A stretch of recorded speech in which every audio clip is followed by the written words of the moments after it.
Jangan terburu-buru untuk beraktivitas yang lain sebelum Anda menyempurnakan satu amalan yang amalan ini begitu dahsyat dalam pandangan Allah Subhanahu wa taala. Assalamualaikum warahmatullahi wabarakatuh. Apa kabar sahabat?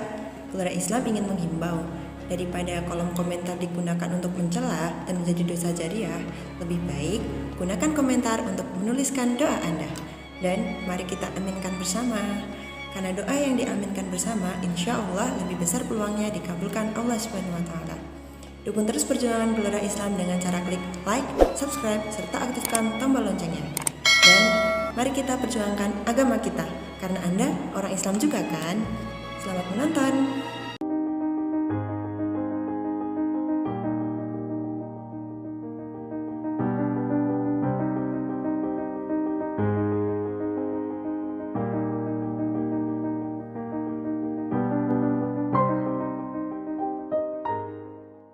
Cepat bahwa setelah selesai sholat yang ditutup dengan salam itu Assalamualaikum warahmatullahi wabarakatuh, Assalamualaikum warahmatullahi wabarakatuh. Kata Al-Quran, jangan terburu-buru untuk beraktivitas yang lain sebelum Anda menyempurnakan satu amalan yang amalan ini begitu dahsyat dalam pandangan Allah Subhanahu wa taala. Amalannya disebut dengan zikir. Di tulisan kami sudah disebutkan rincian amalan plus dengan dalil-dalilnya. Ya. Saya persingkat. Tema kita adalah tentang amalan pasca salat. Di bagian kedua ini. Baik. Ini tema kita. Kemudian amalan besarnya adalah zikir.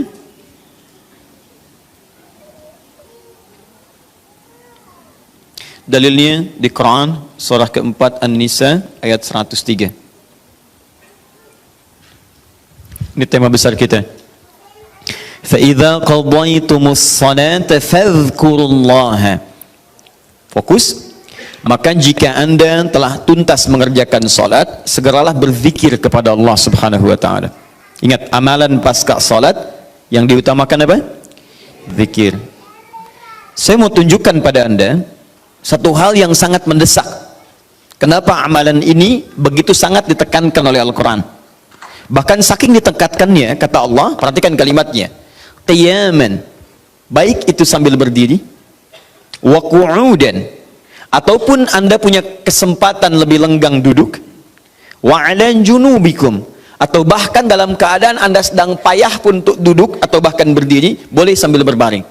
Perhatikan, saking pentingnya amalan zikir ini, itu Al-Quran seakan menghadirkan semua situasi untuk menggunakan amalan ini.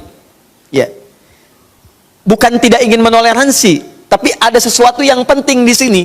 Saking pentingnya seakan-akan kalau dalam bahasa yang lain, tolong jangan tinggalkan ini. Ya, kalau Anda memang buru-buru, harus langsung bangkit pasca sholat. Ada yang bahkan setelah salam subuh, Assalamualaikum, Assalamualaikum, saya harus kejar ke tempat pekerjaan, langsung mau berangkat. Nah, terburu-burunya Anda untuk mengejar pekerjaan itu tidak menghalangi Anda untuk berzikir. Kalau bisa sambil jalan pun zikir aja, ayo lakukan, kerjakan amalannya. Kalau Anda senggang, duduk dengan tenang, lakukan. Kalau amalan ini tidak penting, mustahil Anda diminta untuk mengerjakannya, sekalipun dalam pekerjaan yang sifatnya darurat Anda mesti lakukan. Paham sampai sini? Baik, nah nanti kita akan lihat apa rahasianya amalan-amalan ini, zikir ini. Kemudian kita nanti akan urutkan seperti pertemuan lalu telah saya turunkan beberapa bagian-bagiannya. Nanti kita akan gali apa esensi dan rahasia di balik kalimat-kalimat zikir yang kita sampaikan itu. Baik, saya percepat. Zikir seperti pertemuan lalu adalah setiap aktivitas yang mampu mengingatkan dan mendekatkan kita dengan Allah Subhanahu wa taala. Jadi ada dua nih. Satu ingat, kedua dekat. Awas, ini selalu menyatu, terkait berkelindan, tidak akan pernah berpisah. Di orang yang ingat Allah pasti memiliki kedekatan dengan Allah. Jelas ya? Baik, jadi kalau cuma ingat tidak membuat dia dekat, ini bermasalah. Ketika seseorang ingat pada Allah, hubungannya menjadi dekat dengan Allah. Ketika menjadi dekat, maka dia akan dipelihara oleh Allah Subhanahu wa taala. Dipelihara dari maksiat dan segala yang menyulitkan dia dalam kehidupannya. Makanya mustahil ada orang berzikir tapi berbuat maksiat kepada Allah. Apa nih? Mereknya Akhir TV. Jangan, itu bir. Oh, pakai bismillah dulu lah, mungkin berkurang dosanya dikit. Enggak bisa.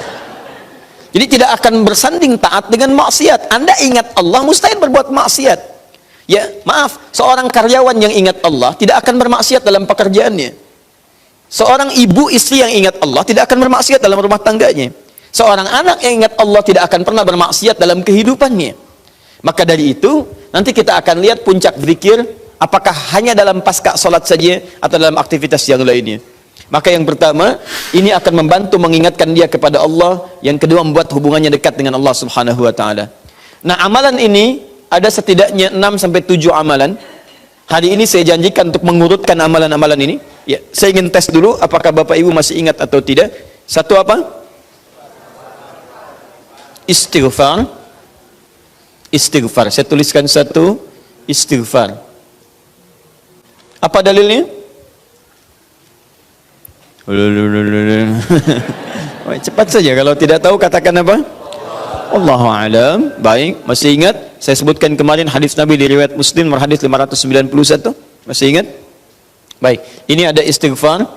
Baik, yang kedua apa? Allahu a'lam. Enggak ada, Bu, Allahu a'lam. Baik. Assalamualaikum warahmatullahi wabarakatuh. Assalamualaikum warahmatullahi wabarakatuh. Astagfirullah, astagfirullah, astagfirullah. Allahu a'lam, Allahu a'lam. Enggak ada. Baik. Baik, kita lihat ini istighfar atau masuk kepada kalimat thayyibah. Dalilnya Quran surah keempat ayat 103, kan? Kemudian yang kedua, bisa juga bacaan Al-Quran. Bacaan Al-Quran. Baik, Quran surah ke-15, dalilnya ayat ke-9. Ya, inna nahnu nazzalna dzikra. Kami telah turunkan Al-Quran sebagai zikir. Jadi kalau Anda baca Al-Quran, itu Anda sedang berzikir. Kemudian bisa juga hafalan Al-Quran. Anda menghafal misalnya. Baik.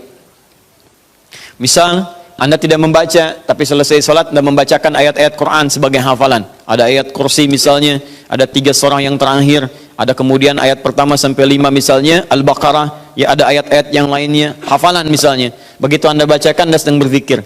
Dalilnya Quran surah ke-54, ayat 17, ayat ke-22, ayat 32, ayat ke-40. Ketika Allah menyebut para penghafal Quran, menyebutnya dengan proses berzikir. Walaqad yassarnal Qur'ana lidzikri. Kami telah mudahkan Al-Quran sebagai zikir. Ya, hafalan di sini zikir. Untuk dihafal, untuk berzikir. Jadi kalau Anda pasca salat kemudian membaca ayat-ayat Quran dalam hafalan bukan menggunakan mushaf, maka Anda sedang berzikir kepada Allah Subhanahu wa taala. Dan nilainya 4 kali lebih banyak dibandingkan dengan yang membaca. Ya. Nah. What? Doa itu juga sebagai zikir. Ya, Quran surah ke-7 misal dalilnya ayat 205. Wadhkur rabbaka fi nafsika tadarruan wa khifatan wa dunal jahri minal qaul. Ketika Allah meminta kita berdoa, kalimat doanya dalam bahasa perintah menggunakan kata zikir. Wadhkur rabbaka. Ayo minta, berdoa, sebut zikir kepada Rabbmu dalam dirimu. Dengan perasaan penuh harap, penuh ketawaduan, minta kepada Allah. Di ketika Anda diminta untuk memohon, berdoa kepada Allah, kalimat doa itu menggunakan zikir. Jadi ketika Anda sedang berdoa, Anda sedang berzikir. Bukankah saat berdoa Anda ingat kepada Allah? Bukankah saat berdoa keadaan Anda menjadi lebih dekat dengan Allah? Nanti kita akan lihat doa apa yang biasa dibaca Nabi pasca sholat dan seperti apa cara memohonnya. Ada rahasianya. Anda tidak menggunakan ini, sangat disayangkan. Anda kehilangan momentum, dipercepat untuk memudahkan seluruh proses kehidupan Anda. 5, masih ingat? Salat. Nanti ada lagi amalan. Pasca salat, ada salat. Di begitu selesai, Assalamualaikum, Assalamualaikum. Kapan kemudian ini kita mesti tunaikan salat yang ini? Dan ada rahasianya juga. Bahkan salat yang ini boleh jadi akan memberikan syafaat dengan izin Allah kepada hamba-hamba yang dirasakan kurang amalnya. Karena ketika amalan-amalan fardu tidak bisa menolong Anda dari proyek akhirat yang telah Anda cita-citakan untuk masuk surga itu, maka yang akan dicari pertama kali diantaranya adalah amalan yang ini. Maka Anda ketinggalan dari itu yang bisa membuat situasi tegang saat di akhirat. Hati-hati, Anda ketinggalan handphone, perasaan luar biasa sedihnya. Balik lagi ke An-Nur, dicari-cari lewat CCTV. Tapi Anda ketinggalan yang sunnah, kenapa tidak Anda buru kemudian? Tadi nggak sholat sunnah, besok lagi, Masya Allah. Belum tentu besok dia hidup. Dalilnya Quran surah ke-20 ayat ke-14. Ya, innani anallahu la ilaha illa ana fa'budni wa aqimis salata lidzikri. Saya Allah, tidak ada Tuhan yang layak disembah kecuali saya. Sembah saya. Bagaimana cara nyembahnya? Tunaikan salat sebagai zikir kepada saya. 6. Memperbanyak menyebut Allah, menyebut nama Allah, atau juga dengan al-asma'ul husna. Al-asma'ul husna. Dalilnya Quran surah kedua Al-Baqarah ayat 152. Fadhkuruni adzkurkum. Ayo cepat sebut nama saya, maka aku pun akan mengingatmu. Aku menyebutmu. Di orang yang selalu ingat Allah, nanti Allah akan ingat pada dia. Nanti saya kasih tahu rahasia yang paling besar. Bahkan ada orang yang saat membutuhkan, ya, dalam persoalan kehidupan kepada Allah, sebelum dia minta, karena Allah telah mengingatnya, Allah ringankan aktivitas kehidupan dunianya. Dia bukan nggak punya masalah, jadi kayaknya nggak kelihatan punya masalah, cuman setiap akan mengalami masalah diringankan oleh Allah sehingga seakan-akan nggak punya masalah. Nanti ini yang akan sangat menentukan bagian yang keenam ini, apakah hidup kita akan semakin mudah atau mendapati kesulitan yang berliku. Sebut nama Allah. Ya, bagaimana cara menyebutnya? Bisa disebut nama Allah langsung, bisa disebut dengan Asmaul Husna. Di mana dalilnya? Quran surah ke-17 nanti dari ayat 110 sampai 111-nya. Di ayat 111 tegas dikatakan qulid'ullaha. Ayo sebut Allah, panggil, katakan Allah. Awidur Rahman atau Ar-Rahman, ayyamma tad'u falahul asmaul husna. Maka kapanpun Anda bisa memanggilnya, memintanya, Anda boleh memanggil dengan nama yang terbaik sesuai dengan kebutuhan Anda. Nanti saya kisahkan, ada orang baru selesai sholat, kemudian menyebut nama ini, dan satu di antara nama yang paling luar biasa, ketika dia selesai kata Nabi, dari mana kamu tahu menyebut dengan nama itu? Tahukah engkau, jika engkau melakukannya, maka engkau telah memanggil Allah, yang dengan panggilan itu, jika meminta akan segera diberikan, jika berdoa akan segera dikabulkan. Rahasianya luar biasa. Nanti kalau sudah tiba waktunya. Hadisnya sahih. Ya. Saking sahihnya, ini ditempatkan oleh Sayyid Qutb di dalam satu kitab yang Al-Aqaidah Al-Islamiyah, padahal kitabnya tentang akidah.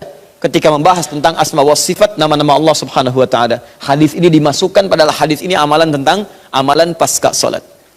Ketujuh, bagian terakhir, ini adalah indikator yang paling penting, yang terakhir ini, sampai saya pisahkan tersendiri dalam aktivitas harian. Zikir paripurna. Ini yang zikir paripurna. Makanya saya kasih garis, ini amalan pasca salat, disebut dengan zikir, bukan amalan biasa, tapi semua amalan ini akan dibawa kepada seluruh aktivitas hariannya. Bukankah pasca sholat ada yang jalan, pasca sholat ada yang kerja, pasca sholat ada yang makan, pasca sholat bahkan ada yang masak, pasca sholat ada yang bicara? Maka orang yang pasca sholat zikirnya itu benar, latihan zikirnya, maka makannya adalah makan dengan berzikir kepada Allah, bicaranya zikir kepada Allah, jalannya zikir kepada Allah Subhanahu wa ta'ala. Nanti saya turunkan ayat-ayatnya, bagaimana orang berjalan sambil zikir, bagaimana orang kemudian makan zikir, bagaimana orang bicara zikir. Jangan-jangan selama ini kita hidup 24 jam tapi aktivitas kita tidak dalam rangka zikir kepada Allah Subhanahu wa taala. Nah, dalilnya Quran surah ketiga Ali Imran ayat 190 sampai 191. Inna fi khalqis samawati wal ardi wa ikhtilafil laili wan nahari la ayatin liulil. Siapa ulul albab itu? Ayat selanjutnya, alladzina yadhkurunallaha. Mereka itu orang-orang yang senantiasa zikir pada Allah Subhanahu wa taala. Qiyaman, dalam keadaan dia berdiri, wa qu'udan, ataupun dia duduk, wa 'ala junubihim, atau bahkan sedang tidurnya. Tidurnya disebut sebagai zikir, berdirinya disebut sebagai zikir, duduknya disebut sebagai zikir. Dan ahli zikir ini adalah orang-orang yang akan dimuliakan bahkan oleh Allah ketika kembali ke akhirat nanti, dan dipuji-puji oleh Allah Subhanahu wa taala.